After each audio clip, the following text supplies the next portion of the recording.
Welcome to the YouTube channel of Abhyas academy. Students, हम अपने previous topic को लेकर के आगे बढ़ते हैं। जो हमारा क्लास 12 का प्रीवियसली टॉपिक चल रहा था, carbon aldehyde ketone and carboxylic acid, जो यूनिट थी उससे हमारा चल रहा था टॉपिक, और उसमें हमने चीजें पढ़ ली थी। कार्बन एल्डिहाइड और कीटोन के प्रिपरेशन मेथड और उनकी केमिकल प्रॉपर्टीज के बारे में हमने सीखा।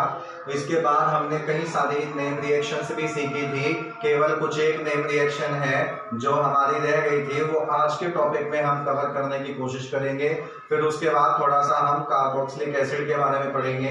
कार्बोक्सिलिक एसिड का टॉपिक बहुत ज्यादा लेंथी नहीं है, लेकिन फिर भी जो आज के वीडियो लेक्चर में हम पढ़ने वाले हैं, एक तो एल्डोल कंडेंसेशन रिएक्शन, एक कैनिजारो रिएक्शन और कार्बोक्सिलिक एसिड के बारे में बोर्ड में उसमें बहुत बार क्वेश्चन पूछे जाते हैं। तो इसलिए वीडियो को पूरा देखें और पूरे कॉन्सेप्ट को समझने की कोशिश करें। तो अब हम अपने टॉपिक को लेकर के आगे चलते हैं और सबसे पहले शुरू करते हैं एल्डोल कंडेंसेशन रिएक्शन। इसे आप नेम रिएक्शन में ले लीजिए। एल्डोल कंडेंसेशन रिएक्शन का मतलब ये है, एक ऐसी केमिकल रिएक्शन में जिसमें कार्बोनिल कंपाउंड्स को आप कंडेंस कर दें। कंडेंस का मतलब होता है दो अलग अलग मॉलिक्यूल्स को एक जगह लेके आओ और वो आपस में जुड़ जाएं। तो अलग अलग कार्बोनिल कंपाउंड्स, दो कार्बोनिल कंपाउंड को आप कंडेंस कर दें और उससे एल्डोल प्रोडक्ट बने। एल्डोल प्रोडक्ट किसे कहेंगे? जिसमें हमारे पास एल्डिहाइड प्लस एल्कोहल ग्रुप दोनों हो। तो यहां से ये नाम लिया गया है एल्डोल। ठीक है, तो कंडेंसेशन रिएक्शन ऐसी। इसमें एक चीज नोट कीजिएगा और सवाल यहां से बहुत बार पूछा भी जाता है कि ये रिएक्शन केवल वो कर सकते हैं जो कार्बोनिल कंपाउंड है आपके, carbonyl compounds having alpha hydrogen, alpha hydrogen on condensation gives aldol product। जो कंडेंसेशन करने पर एल्डोल प्रोडक्ट देते हैं। अब अल्फा हाइड्रोजन का मतलब क्या है? सबसे पहले तो ये समझिए, जैसे मान लीजिए CH3, CH2 एंड CHO। तो जो हमारा मेन फंक्शनल ग्रुप होता है, जैसे हमारा फंक्शनल ग्रुप यहाँ पर ये एल्डिहाइड ग्रुप है, तो जिस कार्बन से ये एल्डिहाइड ग्रुप जुड़ा रहता है, मतलब हमारा मेन फंक्शनल ग्रुप जुड़ा रहता है, that carbon atom is called alpha carbon, और उससे नेक्स्ट वाला कार्बन हमारा कहलाता है बीटा कार्बन। ठीक है, तो जो कार्बन मेन फंक्शनल ग्रुप से जुड़ा हुआ रहता है वो अल्फा कार्बन होता है, और इससे जुड़ा हुआ जो हाइड्रोजन एटम होता है उसे अल्फा हाइड्रोजन बोलते हैं। तो ये डाउट मत लीजिएगा कि अल्फा हाइड्रोजन वाले कार्बोनिल कंपाउंड कैसे होंगे। ऐसे कार्बोनिल कंपाउंड जिनमें अल्फा कार्बन होगा और उस कार्बन के पास में आपका यहाँ पे हाइड्रोजन भी होगा, तो वह अल्फा हाइड्रोजन कहलाएगा। तो जब उनका कंडेंसेशन हो जाता है तो एल्डोल प्रोडक्ट बनता है, लेकिन वो एल्डोल प्रोडक्ट जो है आपका थोड़ा अनस्टेबल होता है। वो दीज आर अनस्टेबल, और वो अनस्टेबल होने की वजह से जो अगर आप उसे गर्म कर देंगे, which upon heating gives alpha beta unsaturated, alpha beta unsaturated aldehyde। ये पूरा स्टेटमेंट रहेगा इस रिएक्शन के लिए। अब जो यहाँ पे लिखा है उस चीज को समझने के लिए हम कुछ एग्जांपल ले लेते हैं, और उस एग्जांपल में आपको ये क्लियर हो जाएगा कि अल्फा हाइड्रोजन वाले कौन से कंपाउंड है, एल्डोल कैसे बनते हैं, और वो अनस्टेबल होने पर अगर उनको गर्म कर दिया जाए तो वो किस तरह से अल्फा बीटा अनसैचुरेटेड प्रोडक्ट में बदलते हैं। तो सबसे पहले हम यहाँ पर एक अल्फा हाइड्रोजन वाला एल्डिहाइड ले लेते हैं। जैसे मैंने यहाँ पर मान लीजिए ये ले लिया, दो एसिटिक एसिड एस्पेल्डिहाइड के मॉलिक्यूल ले लिए। देखिए ये CH3CHO है, CH3CHO, और ये भी CH3CHO है। मैंने इस वाले को बंद करके लिखा और इसे ओपन करके लिखा, इसकी वजह है इसको समझने के लिए मैंने ऐसा लिखा है। जब आप इसको डाइल्यूट NaOH के साथ में रिएक्शन करवा देंगे तो दो मॉलिक्यूल ऑफ एस्टल्डिहाइड आपस में कंबाइन हो जाएंगे। और कंबाइन किस तरह से होंगे आप देखिए, ये कार्बन अल्फा कार्बन है, इससे जुड़े हुए तीनों हाइड्रोजन आपके अल्फा हाइड्रोजन होंगे। ये अल्फा हाइड्रोजन जो है रिप्लेस होके यहाँ पर पहुंच जाएगा। जब ये इस पिछले कार्बोनिल कार्बन के ऑक्सीजन के पास जाएगा तो जो इसमें डबल बॉन्ड है वो डबल बॉन्ड सिंगल बॉन्ड हो जाएगा और ये OH बन जाएगा। तो यहाँ पर ये प्रोडक्ट हमारा कुछ इस तरह से दिखाई देगा, CH3COH सिंगल बॉन्ड रहेगा। जो बॉन्ड यहाँ से H का हटेगा वो बॉन्ड इस कार्बन से जुड़ जाएगा। ध्यान रखना, इस कार्बन से और इस कार्बन से बॉन्ड जुड़ जाएगा। तो ये बॉन्ड हो गया। अब इसके पास एक H तो इसका रिप्लेस होकर यहाँ चला गया, 2 H बचे हुए हैं। एक H को आप यहाँ पे लिख लें, दूसरे H को आप यहाँ पे लिख लें, इसके आगे बचेगा आपके पास CHO। ठीक है, तो ये एक एल्डोल प्रोडक्ट बन गया। देखो अब शुरू से समझिए, अल्फा हाइड्रोजन वाला आपका कार्बोनिल कंपाउंड ये है, ये दोनों डाइल्यूट NaOH की प्रेजेंस में कंडेंस हो गए, मतलब एक साथ जुड़ गए, और जुड़ने के बाद इन्होंने एल्डोल प्रोडक्ट दिया। जोड़ना कैसे है फिर से समझ लीजिए, ये इस जो अल्फा हाइड्रोजन है इन्हें ओपन करके दिखाएं। ओपन करने के बाद इसका जो एक अल्फा हाइड्रोजन है कोई सा भी एक H यहाँ पे ऑक्सीजन के पास शिफ्ट कर देंगे और ये जो सिंगल बॉन्ड हो जाएगा, एक बॉन्ड इसका इस कार्बन से जुड़ जाएगा, इसका जो हाइड्रोजन से टूटा है बॉन्ड वो इसके साथ जुड़ जाएगा और ये दोनों मॉलिक्यूल आपस में जुड़ जाएंगे। अब ये एल्डोल क्यों है, देखिए ये रहा एल्डिहाइड ग्रुप और ये रहा हमारा अल्कोहल ग्रुप। तो अगर दो अल्फा हाइड्रोजन वाले आप कार्बोनिल कंपाउंड को NaOH की प्रेजेंस में हीट कर देते हैं तो उनका कंडेंसेशन होकर एल्डोल बनता है। अब हमने कहा कि ये प्रोडक्ट जो है एल्डोल अनस्टेबल होते हैं, तो इस अनस्टेबल प्रोडक्ट में क्या होता है, जैसे ही इसको फर्दर हीट मिलती है तो जो पहला ये देखिए ये फंक्शनल ग्रुप मेन है, ये अल्फा कार्बन है, ये बीटा कार्बन है और ये डेल्टा कार्बन होगा। अल्फा बीटा और ये गामा कार्बन होगा, मान लीजिए या डेल्टा मान लीजिए, आप कुछ भी कह लीजिए।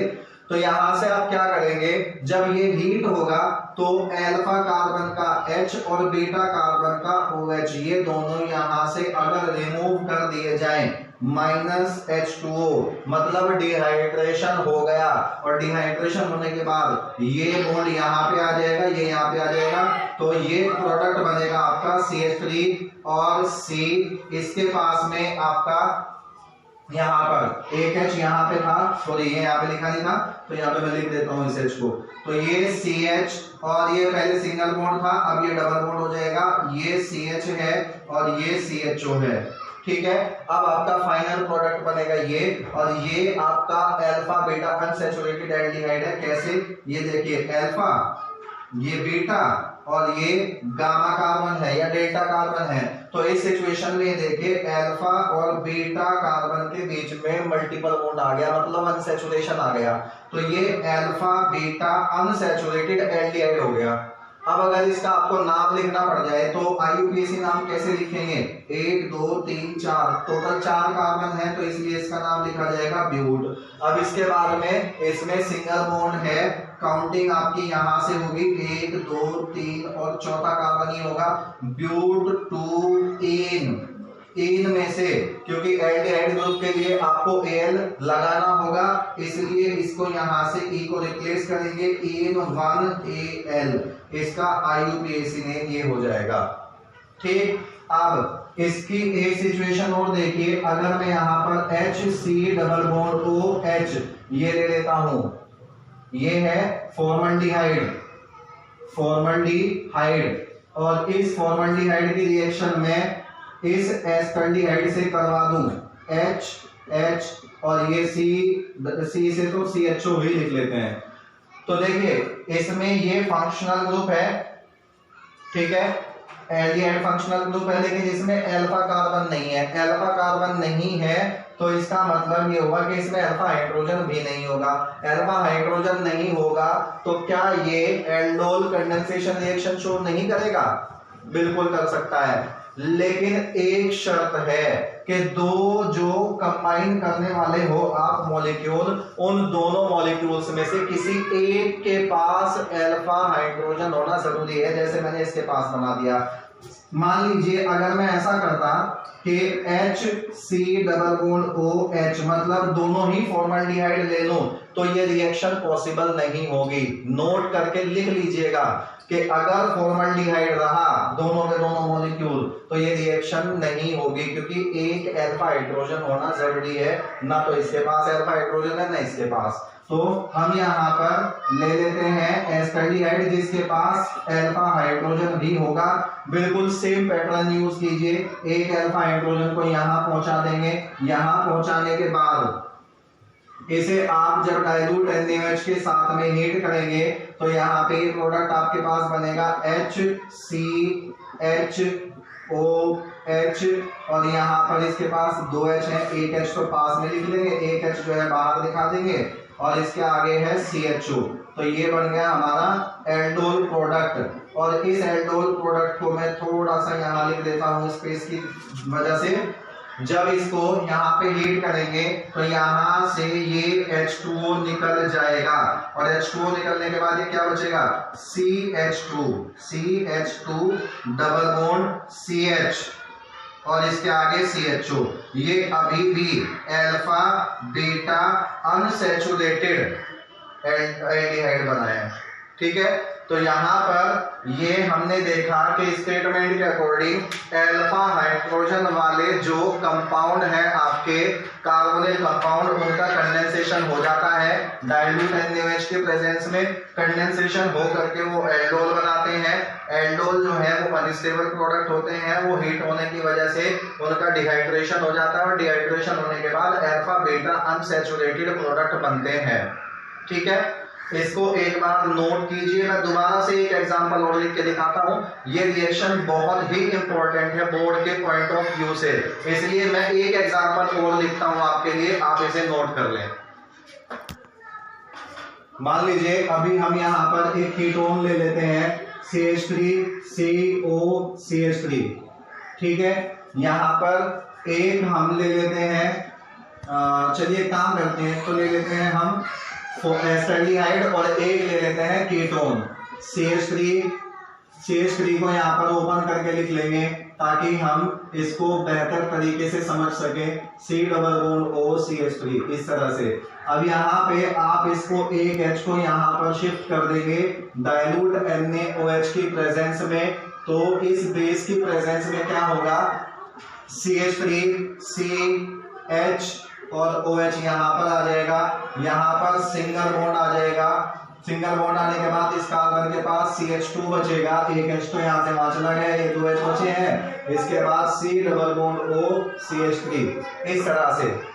अल्फा हाइड्रोजन तो यहाँ पर भी है, ये कीटोन है या फिर क्या है, एल्डिहाइड से हमें मतलब नहीं है। हमें मेन जो फोकस करना है इस पे करना है कि अल्फा हाइड्रोजन होना जरूरी है। जब ये 2 H जो है इनमें से एक H यहाँ लिख लेते हैं, एक H यहाँ पे लिख लेते हैं, तो अब भी ये कीटोन का अल्कोहल वाला कंपाउंड बनेगा। दरअसल अब इसमें थोड़ा सा चेंज कर लेते हैं कि हमने जैसे ये कहा कि एल्डोल प्रोडक्ट हमें लेना है, तो उस एल्डोल प्रोडक्ट के लिए हमें एल्डिहाइड ग्रुप चाहिए। तो इस कीटोन की बजाय मैं यहाँ पर एल्डिहाइड ग्रुप ही ले लेता हूँ, तो यहाँ पर भी हमारे पास ये एल्डिहाइड ही बनेगा। अब इसका यहाँ पे डिहाइड्रेशन होने के बाद में जब हीट होकर के डिहाइड्रेशन होगा, ये H2O निकलने पर ये बनेगा CH3CH double bond and CHO। तो अल्फा बीटा अनसैचुरेटेड एल्डिहाइड हमारे पास बनेगा। This is the process of aldol condensation. अब इसमें एक डिफरेंस और समझिएगा। एल्डोल कंडेंसेशन को आप 2 पार्ट में डिवाइड कर लीजिए। एल्डोल कंडेंसेशन की प्रोसेस को एक तो सेल्फ एल्डोल कंडेंसेशन होगा, एक सेल्फ एल्डोल कंडेंसेशन होगा और एक क्रॉस एल्डोल कंडेंसेशन होगा। इन दोनों में डिफरेंस क्या है वो बोर्ड पर ही मैं आपको बता दे रहा हूं। सेल्फ एल्डोल कंडेंसेशन तब होगा जब दोनों कार्बोनिल कंपाउंड या दोनों एल्डिहाइड कंपाउंड एक जैसे होंगे। जैसे मैं अगर यहाँ पे बात करूं तो यहाँ पर हमारे पास एस्टल्डिहाइड है, ठीक है, और ये भी हमारे पास एस्टल्डिहाइड है। तो यहाँ पर दोनों के दोनों कंपाउंड हमारे पास एस्टल्डिहाइड है, सेम है। तो इस वाली प्रोसेस को हम कहेंगे सेल्फ एल्डोल कंडेंसेशन। जबकि यहाँ पर हमारे पास एक फॉर्मल्डिहाइड था और एक एस्टल्डिहाइड था इस प्रोसेस में। तो जब दो अलग अलग एल्डिहाइड कंपाउंड होंगे तब उसे क्रॉस एल्डिहाइड कंडेंसेशन कहते हैं। बस इतना सा डिफरेंस है। मेन बात आपको ये ध्यान रखनी है कि अल्फा हाइड्रोजन वाला कंपाउंड अगर एल्डिहाइड का दो मॉलिक्यूल लेंगे आप, उन दो मॉलिक्यूल को कंडेंस करने पर डाइल्यूट NaOH की प्रेजेंस में एल्डोल प्रोडक्ट बनता है और उसको हीट करने पर अल्फा बीटा अनसैचुरेटेड प्रोडक्ट बनता है। तो स्टूडेंट ध्यान रखिएगा, ये रिएक्शन बहुत इंपॉर्टेंट है बोर्ड में। एल्डोल कंडेंसेशन या ज्यादातर ये पूछी जाती है ब्लैंक में, जो आपको रिएक्टेंट दे देते हैं और उसमें फिर A-B-C करके क्वेश्चन पूछे जाते हैं। ज्यादातर क्वेश्चन ये वहां पे इस तरीके से पूछा जाता है। तो इसको आप नोट कीजिए और अपने आप से रिएक्शन को लिखने की एक बार कोशिश कीजिए। इसके बाद हम ऐसे रिएक्शन की तरफ चलते हैं। ये तो वो बात हो गई कि जिनमें अल्फा हाइड्रोजन होगा वो तो एल्डोल कंडेंसेशन करेंगे, जिनमें अल्फा हाइड्रोजन नहीं होगा वो क्या करेंगे उसके बारे में हम पढ़ेंगे। तो इसको नोट कीजिए। अब हम बात करते हैं ऐसे कंपाउंड के बारे में जिन पे अल्फा हाइड्रोजन नहीं होता। जिनके पास अल्फा हाइड्रोजन नहीं होता, those compound show Cannizzaro reaction, ठीक है। कैनिज़ारो रिएक्शन, कैनिज़ारो रिएक्शन में होता क्या है, इसमें ऐसे कंपाउंड लेंगे, ये बात ध्यान रखिएगा, ये आपको एमसीक्यूज के क्वेश्चन में या 1 मार्क के क्वेश्चन में भी पूछा जा सकता है। जैसे मैं बात करूं HCOOH, देखिए इसमें अल्फा कार्बन नहीं है क्योंकि जो मेन फंक्शनल ग्रुप है उसके साथ कोई कार्बन नहीं है, कोई कार्बन नहीं है तो उसके साथ हाइड्रोजन भी नहीं है। इसका मतलब इसमें नो अल्फा हाइड्रोजन। दूसरी बात, दूसरा एग्जांपल अगर हम बात करें बेंजल्डिहाइड की C6H5CHO, तो C=OH, तो इसमें main functional group aldehyde group इस कार्बन से जुड़ा हुआ है और इस कार्बन के पास भी अल्फा कार्बन नहीं है क्योंकि इसके पास जो है एक ही H होगा बेंजीन रिंग में और वो बेंजीन रिंग का एक ही H रिप्लेस करके ही तो यहाँ पे CHO ग्रुप जुड़ा हुआ है। तो इसका मतलब इसके पास भी अल्फा हाइड्रोजन नहीं है। तीसरी कंडीशन ये हो सकती है CH3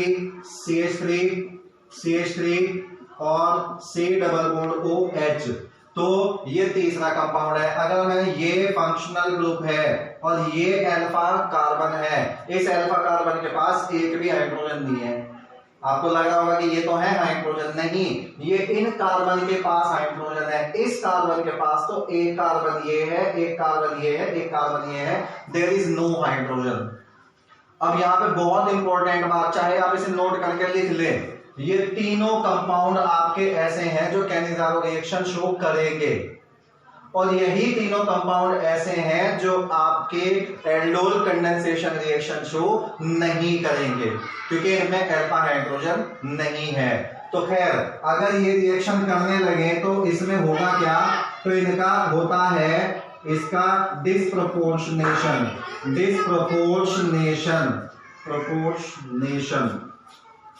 रिएक्शन शो करते हैं। और डिस्प्रोपोर्शनेशन रिएक्शन में होता क्या है, जैसे हम यहाँ पर HCHO प्लस HCHO, ये दो फॉर्मल्डिहाइड के मॉलिक्यूल ले लिए हमने, इसको अगर हम कंसंट्रेटेड NaOH के साथ रिएक्शन करवा दे, ध्यान रखना जो एल्डोल कंडेंसेशन है उसमें हमारे पास डाइल्यूट NaOH था, यहाँ पे हम कंसंट्रेटेड NaOH लेंगे तो इसका डिस्प्रोपोर्शनेशन हो करके एक तो आपका कार्बोक्सिलिक एसिड का सोडियम सॉल्ट बनेगा और एक बनेगा आपका अल्कोहल मॉलिक्यूल। तो सीधा सीधा पहले मैं लिख देता हूं CH3OH, एक तो ये बनेगा और एक आपके पास बनेगा COONA, ये इस तरह से ये प्रोडक्ट होगा, ये अल्कोहल और ये sodium salt of carboxylic acid. ये हुआ कैसे, इसको समझने के लिए इसको थोड़ा ओपन कर ले। ये मॉलिक्यूल हमने इस तरह से ले लिया और HC डबल बॉन्ड OH ये इस तरह से ले लिया। अब एक काम करेंगे कि इसका जो ये हाइड्रोजन है ये इसके पास पहुंचा देते हैं और इसका NaOH का जो एक H है वो एक H भी हम यहाँ पर ऐड कर देते हैं। तो ऐसा करने पर क्या होगा, ऐसा करने पर ये होगा कि जो CH2 पहले था वो बच जाएगा CH3, तो ये CH3 हो गया और इस कार्बन के पास यहाँ डबल बॉन्ड O था, एक H जाने पर इसे आप कर लीजिए OH, ये तो बन गया आपका अल्कोहल मॉलिक्यूल। अब हमारे पास बचता है NaOH का H तो हमने ले लिया, अब बचता है हमारे पास ये NaO। तो जहां से आपने ये H हटाया है उसकी जगह पर आप NaO लगा दीजिए, तो क्या बचेगा HC डबल बॉन्ड O, यहां पर देखिए HC डबल बॉन्ड O और ये ONA यहां पर जोड़ दीजिए, ये बन गया आपका sodium salt of carboxylic acid और अल्कोहल मॉलिक्यूल। अगर ये आप इस तरह से रिएक्शन ले C6H5CHO, ठीक है, C6H5CHO मींस दो बेंजोइल्डिहाइड के मॉलिक्यूल्स आपने ले लिए, तो दो बेंजोइल्डिहाइड के मॉलिक्यूल आप लेने के बाद में यहाँ पे आप बनाओगे C6H5OH, एक तो आपका फिनोल में कन्वर्ट हो जाएगा और एक आपका कन्वर्ट हो जाएगा C6H5COONA, सोडियम बेंजोएट बन जाएगा, ठीक है। This is Cannizzaro reaction. फिर से एक बार रिपीट कर दे रहा हूं मैं इस बात को कि ये तीन कंपाउंड फॉर्मल्डिहाइड, बेंजाल्डिहाइड और ये वाला एल्डिहाइड कंपाउंड, इसमें जो है आपकी ये तीनों के तीनों कंपाउंड कैनिज़ारो रिएक्शन शो करेंगे लेकिन एल्डोल रिएक्शन शो नहीं करेंगे, ध्यान रखिएगा इस बात को। कैनिज़ारो रिएक्शन शो कौन करते हैं, ऐसे कंपाउंड जिनमें अल्फा हाइड्रोजन नहीं है, वो कंसंट्रेटेड NaOH के प्रेजेंस में, स्टेटमेंट के लिए बोल रहा हूं मैं, the aldehyde compound which are not having alpha hydrogen, they undergo disproportionation reaction in the presence of concentrated NaOH and form alcohol and a sodium salt of carboxylic acid। जो reaction है उसी को आप स्टेटमेंट बना के लिख सकते हैं। तो ये आपकी कैनिज़ारो रिएक्शन है और एल्डोल रिएक्शन हमने पढ़ी ली है। ये सारा यहाँ पे वाइंड अप हो जाता है अकॉर्डिंग टू NCERT बुक, जितनी भी केमिकल रिएक्शंस हैं एल्डिहाइड और कीटोन की वे खत्म हो जाती है। अब हम इसके आगे का टॉपिक जो कार्बोक्सिलिक एसिड है उसकी तरफ चलते हैं, आप इसे पॉज करके नोट कीजिए और समझने की कोशिश कीजिए।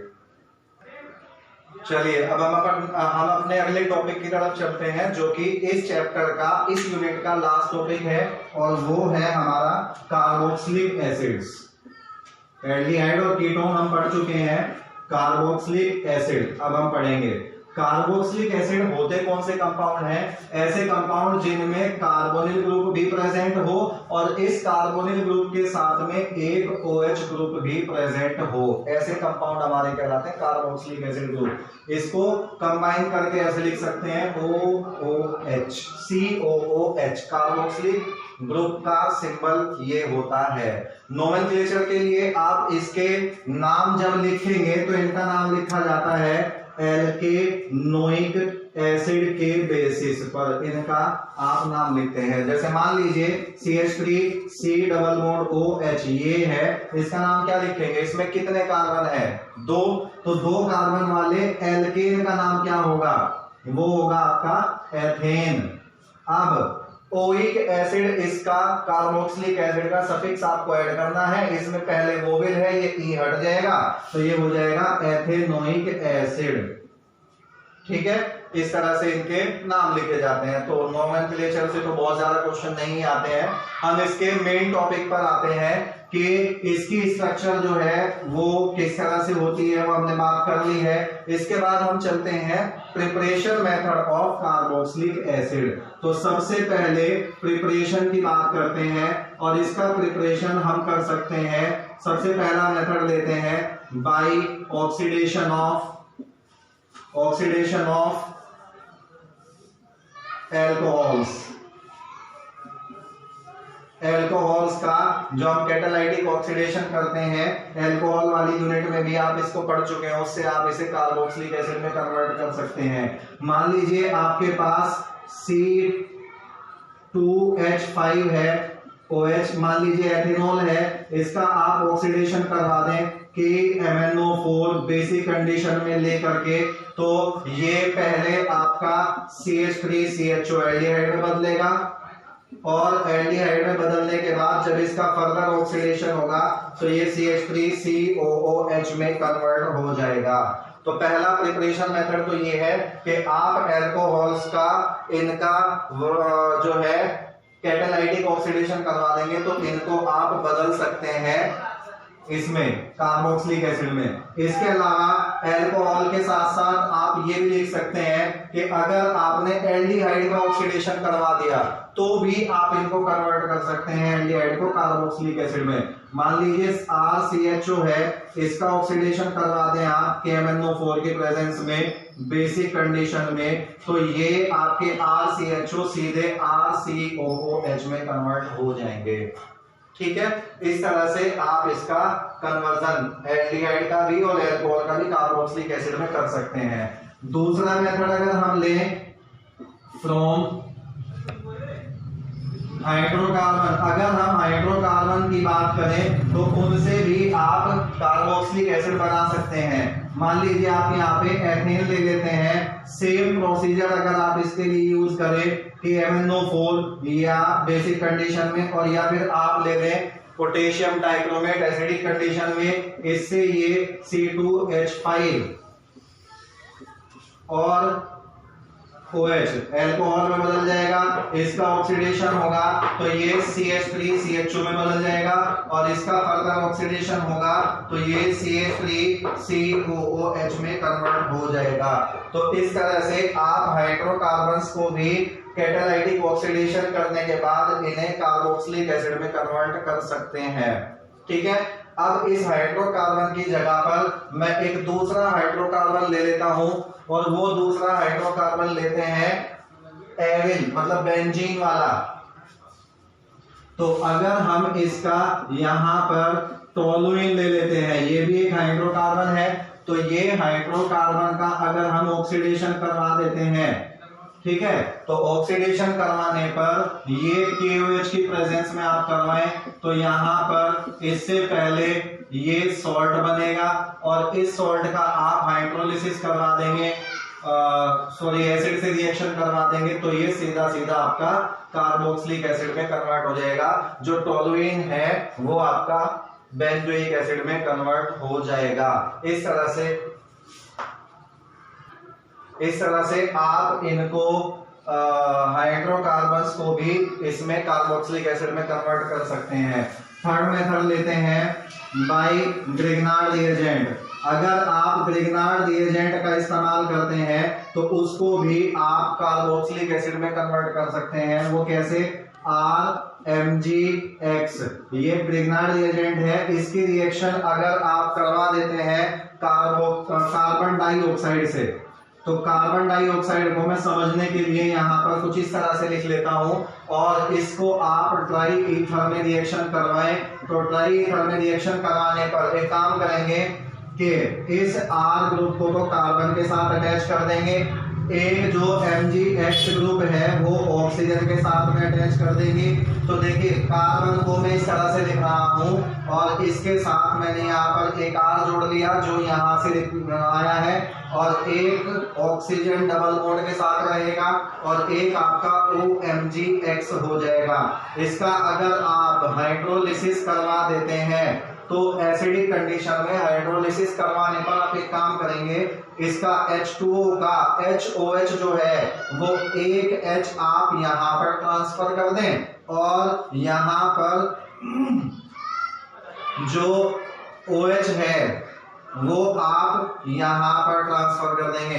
तो यहां से काम करें, इसके यहां पर ट्रांसफर करने की जरूरत नहीं पड़ेगी हमें काम करते हैं, दोबारा से समझ लीजिए इसको आसानी से, कि यहां से ये इतनी चीज निकाल लीजिए आप। अगर इतनी चीज आप निकाल देते हैं तो ये Mg और इसके साथ X तो है ही और एक OH जोड़ दीजिए, तो ये तो ऐसे बाई प्रोडक्ट निकल जाएगा। और जो ये OH बचा है ये इस पूरे की जगह ला करके रिप्लेस कर दीजिए, ये आपका हो जाएगा RC≡OOH। ये इसका प्रिपरेशन मेथड हो गया। ये इसका प्रिपरेशन मेथड हो गया। किस तरह से आप ग्रिग्नार्ड रिएजेंट से कार्बोक्सिलिक एसिड बना सकते हैं। ग्रिग्नार्ड रिएजेंट की आप कार्बन डाइऑक्साइड से रिएक्शन करवा दीजिए, कार्बन डाइऑक्साइड से रिएक्शन करने के बाद वो एक एडिशन प्रोडक्ट बनाएगा, एडिशन प्रोडक्ट का आप हाइड्रोलिसिस कर देंगे तो उससे वो कार्बोक्सिलिक एसिड में कन्वर्ट हो जाएगा।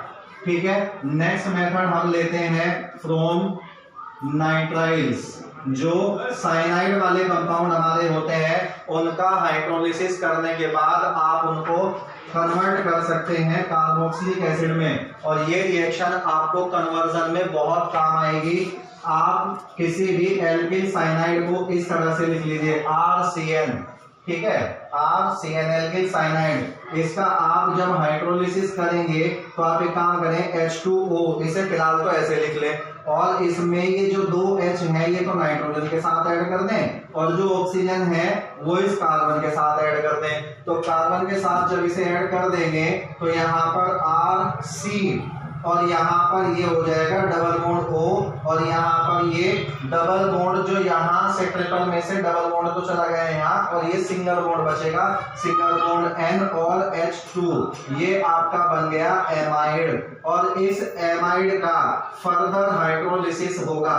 फर्दर हाइड्रोलिसिस में आप H2O को, यहाँ पे तो H2O लिखा था, यहाँ पर इसे आप H और OH लिख लें। H और OH लिखने से क्या फायदा होगा, हम यहाँ से ये ऐसे बाई प्रोडक्ट निकाल करके दिखा सकते हैं। तो ये हमारा यहाँ पर निकल जाएगा NH3, अमोनिया ऐसे बाई प्रोडक्ट निकल गई, और यहाँ पे देखिए RC डबल बॉन्ड O, और यहाँ पर आ जाएगा OH, RCOOH। तो ये याद रखिएगा, जब भी कभी आप नाइट्राइल कंपाउंड का हाइड्रोलिसिस करते हैं, वाटर से रिएक्शन करवाते हैं, तो आप उसे डायरेक्टली ऐसे भी लिख सकते हैं। आप इसका हाइड्रोलिसिस करवाएं और इसे RCOOH में बदल दें प्लस NH3, ऐसे भी लिख सकते हैं। ठीक है, तो ये प्रिपरेशन मेथड है, इन्हें नोट कीजिए और समझिए। एक दो और बचता है, उसको अभी हम बात करते हैं, आप इन्हें नोट कीजिए।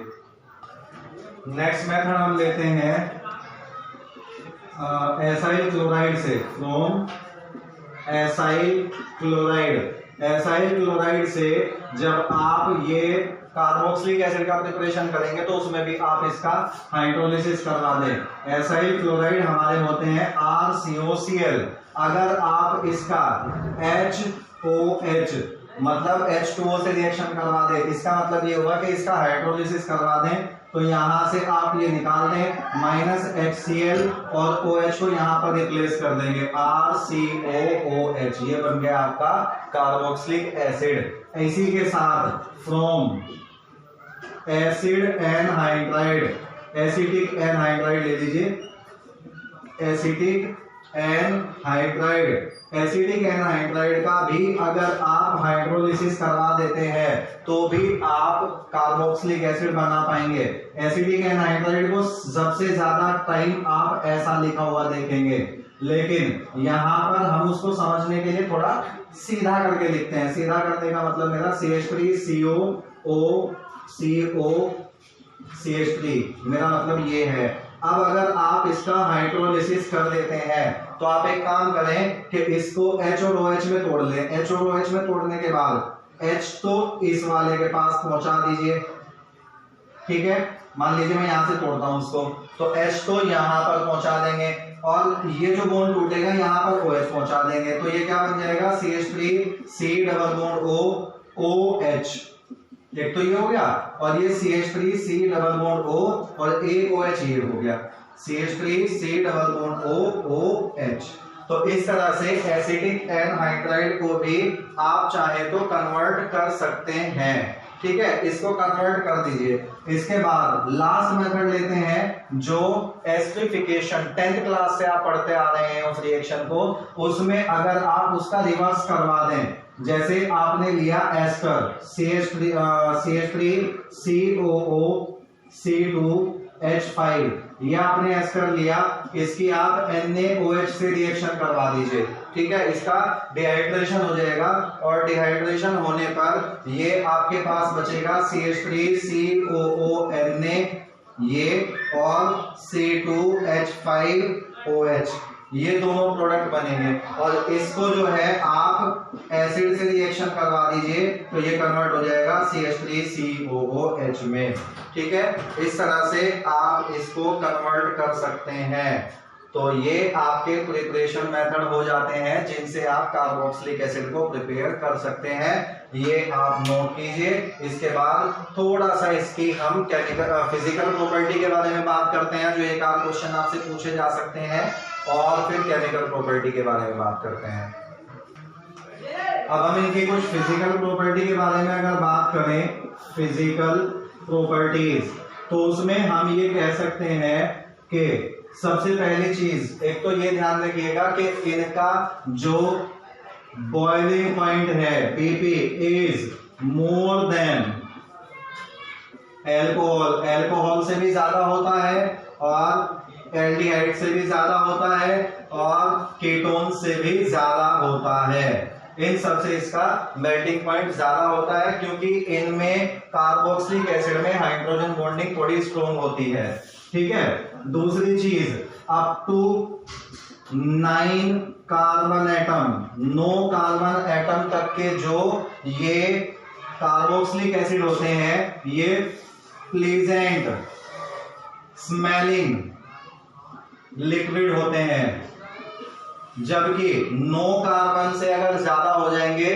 तो ओडोरलेस वैक्सी सॉलिड हो जाते हैं, ठीक। इसके अलावा हम बात करते हैं इनकी वाटर में सॉल्युबिलिटी की, तो CH3C डबल बॉन्ड OOH, ठीक है। ये आपका इस तरह से पोलर मॉलिक्यूल है। और अगर हम बात करते हैं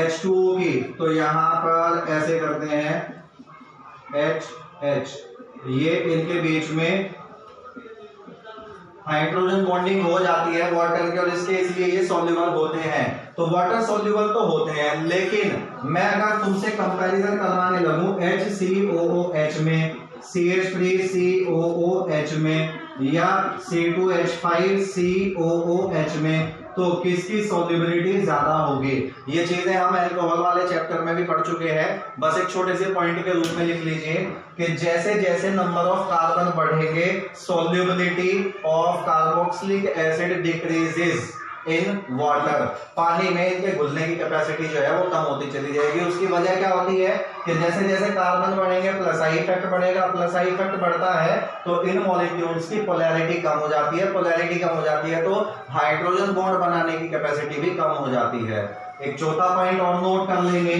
चौथा पॉइंट ये है कि कार्बोक्सिलिक एसिड वेपर फेज में एंड इन एप्रोटिक सॉल्वेंट, जो एप्रोटिक सॉल्वेंट्स होते हैं, मतलब कोवेलेंट सॉल्वेंट कह लीजिए, एप्रोटिक सॉल्वेंट में ये एग्जिस्ट एज डाइमर, ये डाइमर की फॉर्म में पाए जाते हैं। डाइमर किसे कहते हैं? CH3C डबल बॉन्ड OOH और HOC डबल बॉन्ड OCH3, ये इस तरह से इंटरमोलिक्यूलर हाइड्रोजन बॉन्डिंग हो जाती है और दो मॉलिक्यूल्स आपस में जुड़ जाते हैं एसिटिक एसिड के, इसे कहते हैं कि भाई ये डाइमर बन गया। ठीक है, तो ये कुछ इसकी फिजिकल प्रॉपर्टीज हैं, आप इन्हें नोट कर लें। अब इनकी प्रॉपर्टीज के बारे में अगर हम बात करते हैं तो ये जैसे कि इनका नाम है कार्बोक्सिलिक एसिड, ये एसिडिक नेचर के होते हैं, CH3COOH। अगर आप इसकी मेटल के साथ में रिएक्शन करवा देते हैं तो आपको एक तो सॉल्ट मिलेगा CH3COONa और हाइड्रोजन गैस मिलेगी। ठीक है, तो ये एसिडिक नेचर के होते हैं। अब वो एसिडिक नेचर जो है आपकी इलेक्ट्रॉन विथड्रॉइंग ग्रुप अगर आपका अटैच्ड है तो इलेक्ट्रॉन विड्रॉइंग ग्रुप अगर अटैच है तो एसिडिक नेचर इनकी बढ़ जाएगी। इलेक्ट्रॉन विड्रॉइंग ग्रुप मतलब इलेक्ट्रॉन खींचने वाला ग्रुप, और इलेक्ट्रॉन डोनेटिंग ग्रुप है तो एसिडिक नेचर इनकी कम हो जाती है। वो कैसे, देखिए यहां से आपसे इंक्रीजिंग या डिक्रीजिंग ऑर्डर में लगाने के लिए क्वेश्चन आ सकता है। मैं अगर बात करूं, अगर आपने 11th क्लास के बेसिक कॉन्सेप्ट सीखे हुए हैं, specially inductive effect, plus I effect और माइनस आई इफेक्ट, उसके बारे में डिस्कस करते हैं। अगर हमारे पास यहाँ पर CH3COOH है, ठीक है, और एक हमारे पास है ये यहाँ पर Cl है COOH, तो इन दोनों में से कौन ज्यादा एसिडिक होगा हमें ये बात साबित करनी है। तो उसके लिए हम क्या करेंगे, ये हमारे पास माइनस आई इफेक्ट लगाएगा, और माइनस आई इफेक्ट लगाने की वजह से जो यहाँ पर ये आपका एसिडिक जो ये ऑक्सीजन है जिसकी वजह से ये हाइड्रोजन रिलीज होता है, इसकी इलेक्ट्रोनेगेटिविटी बढ़ जाएगी, यहाँ पर माइनस आई इफेक्ट लगेगा। तो ये कैसा ग्रुप है, ये है इलेक्ट्रॉन विड्रॉइंग ग्रुप, जबकि इसमें कोई इलेक्ट्रॉन विड्रॉइंग ग्रुप नहीं है, तो इसलिए ये आपका ज्यादा एसिडिक होगा। ठीक है, इसमें देखिए ये फंक्शनल ग्रुप है सॉरी ये फंक्शनल ग्रुप है, और जिस कार्बन से जुड़ा है ये अल्फा कार्बन होगा, तो अल्फा कार्बन के साथ क्लोरीन जुड़ा हुआ है। अब इसे मैं क्या कहूंगा, ये है एसिटिक एसिड, और इसे मैं क्या कहूंगा, अल्फा क्लोरो एसिटिक एसिड। ठीक है, इन दोनों में कौन ज्यादा एसिडिक नेचर का होगा, अल्फा क्लोरो एसिटिक एसिड ज्यादा नेचर का होगा। अब अगर इसमें मैं बात कर रहा हूं CH2Cl COOH की, और दूसरी बात मैं करता हूं CH2 COOH, तो यहां पे Cl लगा देता हूं। अब एक बात ध्यान से देखिए, ये अल्फा कार्बन पे जुड़ा हुआ है, और ये फंक्शनल ग्रुप से अगला कार्बन अल्फा और ये बीटा। तो इस सिचुएशन में यहां पर इस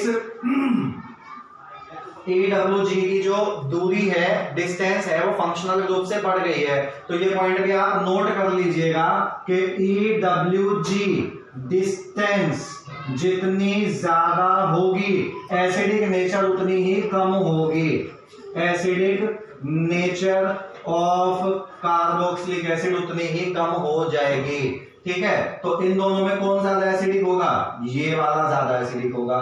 तीसरी सिचुएशन देखिए, अगर मैं यहां पर CH2Cl और COOH ये कर देता हूं, और दूसरा कंपाउंड ले लेता हूं CH, एक Cl और दूसरा Cl, और यहाँ पे COOH, तो इन दोनों में कौन ज्यादा होगा एसिडिक, तो यहाँ पर 2 इलेक्ट्रॉन विड्रॉइंग ग्रुप है, जबकि यहाँ पर 1 इलेक्ट्रॉन विड्रॉइंग ग्रुप है। तो डेफिनेटली जहां 2 इलेक्ट्रॉन विड्रॉइंग ग्रुप है इसकी एसिडिक नेचर ज्यादा होगी। तो एक पॉइंट ये नोट कर लीजिए, नंबर ऑफ EWG, जितने ज्यादा इलेक्ट्रॉन विड्रॉइंग ग्रुप होंगे उतनी ज्यादा एसिडिक नेचर बढ़ जाएगी अल्कोहल इनकी, कार्बोक्सिलिक एसिड की। ठीक है, तो ये कुछ एक पॉइंट हैं, अगर आपने 11th क्लास में बहुत अच्छे से कॉन्सेप्ट पढ़े हुए हैं किसके, इंडक्टिव इफेक्ट के, तो आप ये बात बहुत अच्छे से समझ पा रहे होंगे। अगर आपको फिर भी समझ नहीं आ रही है तो हमें कमेंट में लिख के बताइए, एक अलग से वीडियो इसी के ऊपर बना दी जाएगी, लेकिन फिलहाल तो हम इसी से काम चला लेते हैं। तो यहां से आपसे क्वेश्चन इंक्रीजिंग या डिक्रीजिंग ऑर्डर में प्लेस करने के लिए आते हैं कि इंक्रीजिंग और डिक्रीजिंग ऑर्डर में लगाइए, या कौन ज्यादा एसिडिक है और कौन कम एसिडिक है। ठीक है, इनको नोट कीजिए। अब हम नेक्स्ट रिएक्शन की बात करते हैं। अगर हम इनका डिहाइड्रेशन करवा दें, डिहाइड्रेशन ऑफ कार्बोक्सिलिक एसिड, तो क्या होगा, तो डिहाइड्रेशन करवाने के लिए आपको RCOOH ये लेना होगा, HOCOOR, मैंने एक उल्टा लिख लिया। ये डिहाइड्रेशन आप या तो कंसंट्रेटेड H2SO4 से करवा लें, और या फिर फास्फोरस पेंटाऑक्साइड की प्रेजेंस में इसको गर्म कर दीजिए। तो आप यहां से H2O निकाल दें, H2O निकालने से RC≡OOC≡OR, इससे क्या बन जाएगा, ये एसिटिक एनहाइड्राइड ये बन जाएगा। ठीक है, तो अगर H2O निकाल लेते हैं कार्बोक्सिलिक एसिड्स में से तो डिहाइड्रेशन करने पर वो एसिडिक एनहाइड्राइड बन जाता है, और इन एनहाइड्राइड का अगर हाइड्रोलिसिस कर देते हैं तो वो वापस कार्बोक्सिलिक एसिड दे देते हैं। इसके बाद हम बात करते हैं रिएक्शन विद, या फिर इसे मैं नेम रिएक्शन में लिखता हूं, जो कि नेम रिएक्शन बहुत इंपॉर्टेंट है, ये इसकी हमारी लास्ट रिएक्शन होगी, और इस रिएक्शन को शॉर्ट में हम कहेंगे HVZ रिएक्शन। वैसे ये हेल-वोल्हार्ड ज़ेलेंस्की रिएक्शन है, और इसमें आपको या तो ये नेम रिएक्शन में आएगी या फिर ये पूछा जाएगा what happen when carboxylic acid react with this thing. तो क्या बनता है आपको ये बताना होगा, और उसके लिए आप क्या करेंगे कि जब आप ऐसे कार्बोक्सिलिक एसिड लेंगे अल्फा हाइड्रोजन हो जिनमें alpha hydrogen containing carboxylic acid जो है, जब आपका इनका ओन हेलोजिनेशन, जब आप इनका हेलोजिनेशन कर देते हैं in the presence of red phosphorus Zp, they form alpha halo carboxylic acid, alpha hello carboxylic acid इनसे बनता है। ये तो स्टेटमेंट है, और मैं इसकी रिएक्शन जो है आपको यहां पर लिखकर दिखा देता हूं। जैसे मान लीजिए CH3COOH, तो क्या ये आपका alpha hydrogen containing carboxylic acid है? हाँ बिल्कुल। कैसे?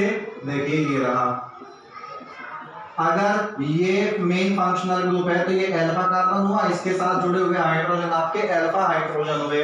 अब अगर इसकी रिएक्शन आप करवा देते हैं हेलोजन से, किसी भी हेलोजन से आप रिएक्शन करवा ले, वो हेलोजन आपका मैं ले लेता हूं यहां पर क्लोरीन, ठीक है, Cl2, और रेड फोस्फोरस की प्रेजेंस में जब आप इसका यहाँ पे रिएक्शन करवा देंगे तो Cl2 को मैं यहाँ पर ऐसे लिख लेता हूं, और एक H को मैं यहां से रिप्लेस कर दूंगा अल्फा हाइड्रोजन को, और उसकी जगह पर मैं लगा दूंगा Cl, तो ये हो जाएगा CH2COOH, और यहाँ पर आ जाएगा Cl।